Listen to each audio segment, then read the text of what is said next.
চাল কুমড়োটাকে একটু মোটা মোটা করে কাটবো, এইরকমভাবে কাটবো, কেটে এইরকম করে নেব, এরকম করে নেব, হ্যাঁ, যাতে ভেতরে আমি এই নারকোল, সর্ষে, তারপরে হচ্ছে পোস্ত, এগুলো ভরে ভাজতে পারবো। তার আগে কিন্তু একটু বয়েল সেদ্ধ করে নিতে হবে।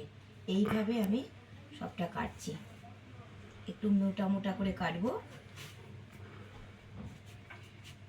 এরকম মোটা মোটা করে করে কাটবো আমি। এই যে একটুখানি ভেতরটা পুরো কাটবো না, ঠিক এই রকম, দেখো এই রকম থাকবে, যাতে এর ভেতরে আমি সমস্ত পুরগুলোকে ঢোকাতে পারি। ঢুকিয়ে এবার ফ্রাই করব। বন্ধুরা, আমি বলেছিলাম না যে চাল কুমড়োর বড়াটা কীভাবে করব। এই প্রথমে আমি তোমার একটুখানি গরম জলের মধ্যে একটু সেদ্ধ করে নেব। দেখো, এবার একটু নুন দিয়ে দেব, স্লাইড একটু নুন দিয়ে দেবো, দিয়ে এই চাল কুমড়োগুলোকে আমি দিয়ে একটু সেদ্ধ করে নেব, কারণ মোটা তো, একটু সেদ্ধ হলে ভালো হবে।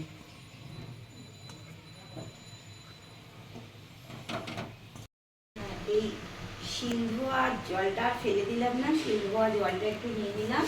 আর আমার ঘরে আটা ওই রয়েছে, বেসন নেই, তাই একটু আটা নিয়ে নিলাম, হ্যাঁ, এটা ব্যাটারটা করার জন্য। আর চালের গুঁড়ো দিতে পারো তোমরা, চালের গুঁড়ো দিলে একটুখানি মচমচে হবে, কিন্তু চালের গুঁড়ো দিলে না আমার বাবা হয়তো খেতে পারবে না, ওই জন্য একটুখানি সুজি দিলাম, সুজি দিলেও মচমচে হয়, হ্যাঁ, একটু সুজি দিয়ে দিয়েছিলাম। তারপরে এরকম করে এর মধ্যে আর একটুখানি আমার জোয়ান রয়েছে, জোয়ানটা দিলে খেতে ভালো, জোয়ান বা একটু কালো জিরে দিলেও হয়।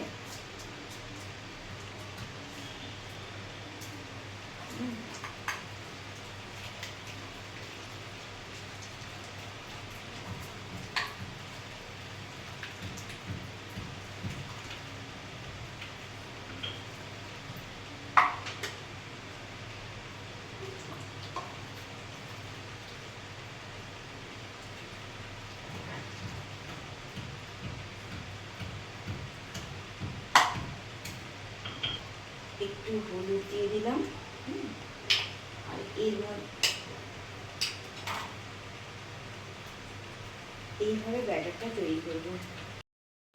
কড়াইতে একটু তেল বেশি করে দিতে হবে, দিয়ে কাজু, কিশমিশ, সর্ষে যে বেটেছিলাম ওটা এবার এর মধ্যে পুরে দিলাম, দিয়ে এই যে ব্যাটারটা করেছি এই ব্যাটারটা এর মধ্যে এরকম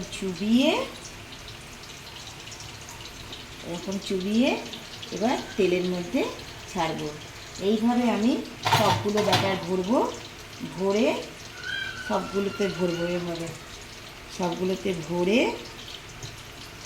ওই কাজু কিশমিশ যেটা পেস্ট করেছিলাম ওটা ভরে এবার এর মধ্যে দিয়ে এবার আমি ভাজবো। ব্যাস।